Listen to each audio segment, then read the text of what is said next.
Senator from Texas. Mr. President, since he was sworn into office on January the 20th of this year, President Trump has done more for the cause of peace in Eastern Europe than the Biden administration did in the 3 previous years.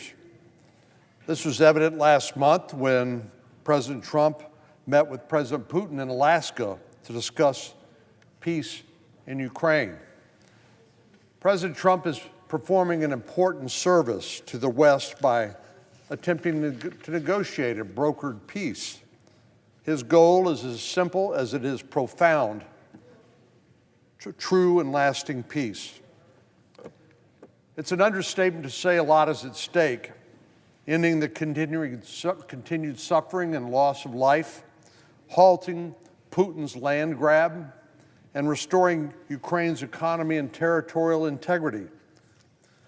And while Putin has suggested that peace would ultimately equate with victory for Russia, I suggest that this war has resulted in nothing less than a strategic loss for Russia and the Russian people.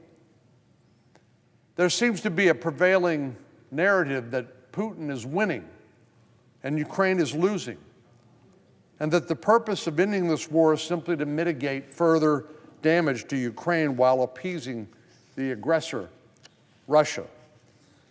But if we consider all that's happened in the last 2.5 years, a much different picture becomes apparent.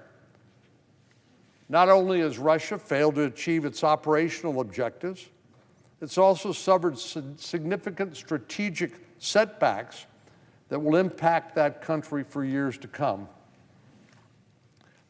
In February of 2022, Russia invaded Ukraine with the goal of marching to Kyiv and reestablishing Ukraine as part of Russia, restoring that part of the Soviet Union, so to speak. Putin, at first, very nearly succeeded. The Russian army came within miles of Kyiv, but then what happened? Well, to the surprise of many, including Putin, Ukraine mounted an intense resistance, and with support from its allies and partners, it turned the tide of war and reversed Russia's gains, retaking much of that territory and at times even pushing into Russian territory. Now, current estimates are that Russia holds approximately 20% of pre-war Ukraine territory, but this is a far cry from Putin's pre-war aspirations. Not only did the Ukrainians succeed in preventing a complete Russian victory, with support from the West, they've also dealt strategic blows to Russia, the effects of which will reverberate for decades. Let's consider Russia's standing as a significant military force and their ability to project power before the war as compared to today. Part of Putin's plan to invade Russia, to invade Ukraine, was to demonstrate their military might. However, more than 2 years in, we see how Ukraine has significantly degraded Russia's ability to project both power at sea and in the air. Before the war, Russia had a significant military presence on the Black Sea and freedom of movement into the Mediterranean. But through daring and ingenuity, and despite having no standing navy, Ukraine severely degraded the Russian Navy, sinking more than 26 ships, or about 1/3 of its Black Sea fleet, and forcing retreat to harbors closer to home and limiting their ability to influence the war. All of this happened while the Russian fleet was already suffering from aging ships in need of repair, while Russian shipbuilding has not been able to keep up with repairing and replacing these old and damaged vessels.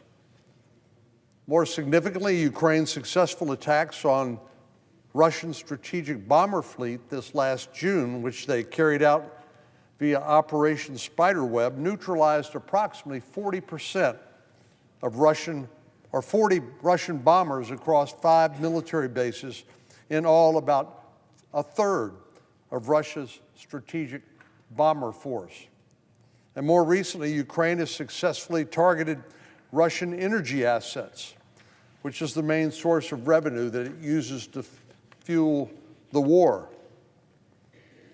Now let's consider Russia's security posture in relations to Europe. In invading Ukraine, Putin sought to counter what he characterized as NATO expansionism. Yet his actions ultimately triggered the accession of Finland and Sweden into NATO, two countries which had opted to remain outside the security alliance for decades. Consequently, not only will NATO enjoy the unique Arctic military capabilities that those countries possess, it will also benefit from extending the NATO border more than 800 miles with Russia, further stretching an already depleted Russian military. Beyond pushing NATO to expand, Putin's war in Ukraine laid bare the realities of our security relationship with NATO and highlighted what President Trump has been saying for years, that the European allies need to contribute more to their collective security. This effort seems to be paying dividends, as we most recently saw NATO member states in the 2025 Hague Summit committing to increase their annual defense and security-related spending to 5% of their GDP within the next decade. We can also see how the war in Ukraine has undermined Russian global influence and stature. We see this in places like Armenia, where Russian influence has been waning since 2022, most recently culminating in the withdrawal of a large portion of their security forces and Armenia's potential full withdrawal from the Collective Security Treaty Organization.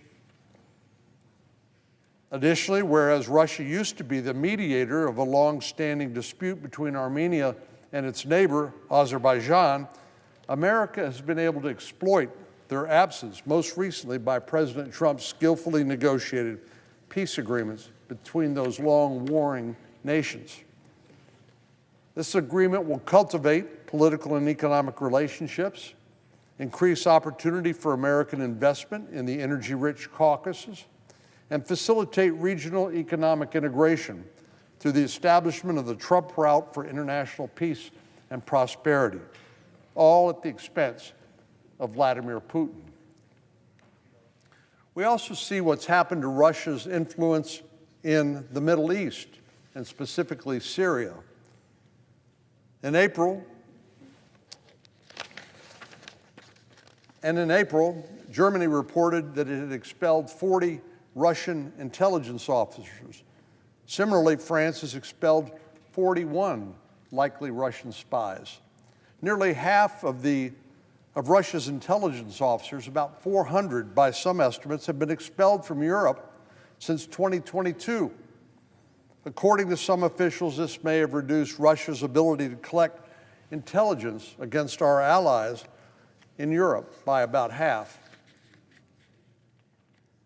Well, this would seem to indicate, of course, a significant setback in their operations in Europe, and one which would require time and resources and European goodwill to reestablish.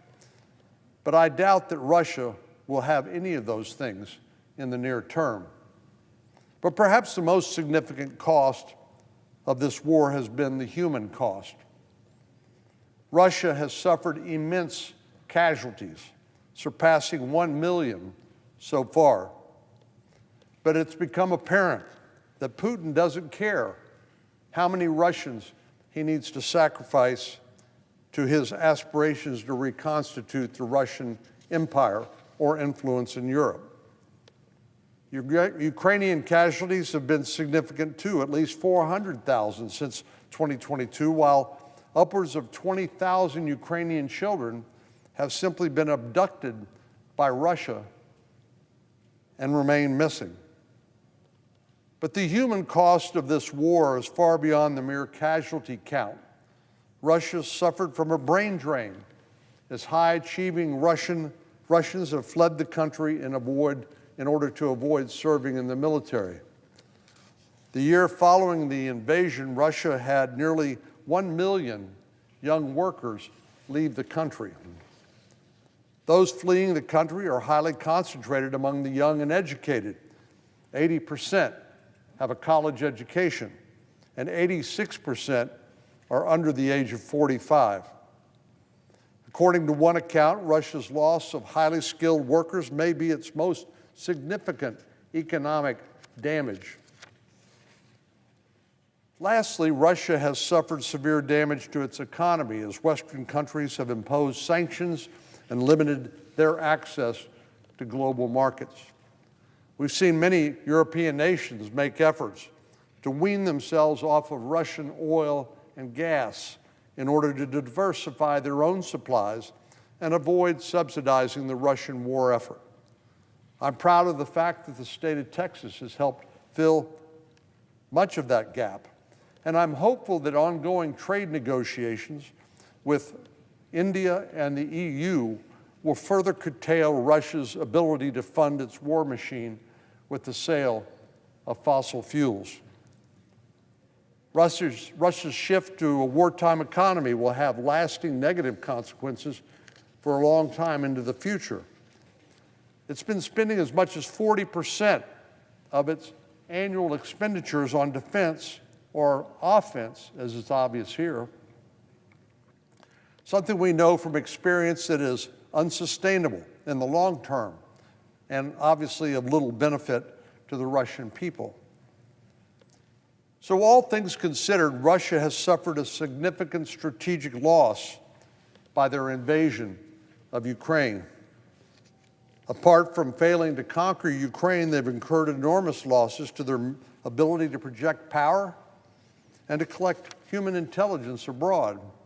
They've spurred their NATO neighbors to take their security more seriously and strengthen the alliance of which Putin has been so fearful. They've been unable to support their traditional allies in the Caucasus and the Middle East, opening up opportunities for American alliances and investment. And they've suffered tremendous human and financial costs that will endure for years beyond any forthcoming peace. As we continue to support President Trump's peace efforts in this conflict, let's keep in mind that Russia has not and is not winning this war when viewed from the larger context. Putin and his country have suffered enormous losses in many different areas. But it's clear that Putin's motivation is not driven by a sober cost-benefit analysis, but rather by delusions of grandeur and reestablishment of the Russian Empire. This past April, in his annual State of the Nation address, Putin said, and I quote, he said, "The demise of the Soviet Union was the greatest geopolitical catastrophe of the century," close quote.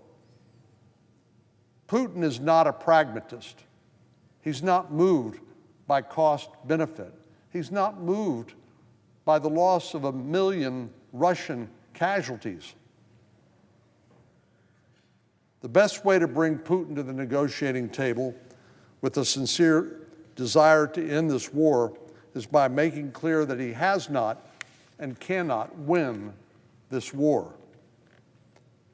We and our allies need to continue to impose greater costs in the form of additional punishing sanctions, especially on their oil production, which largely finances, as I said, the Russian war machine.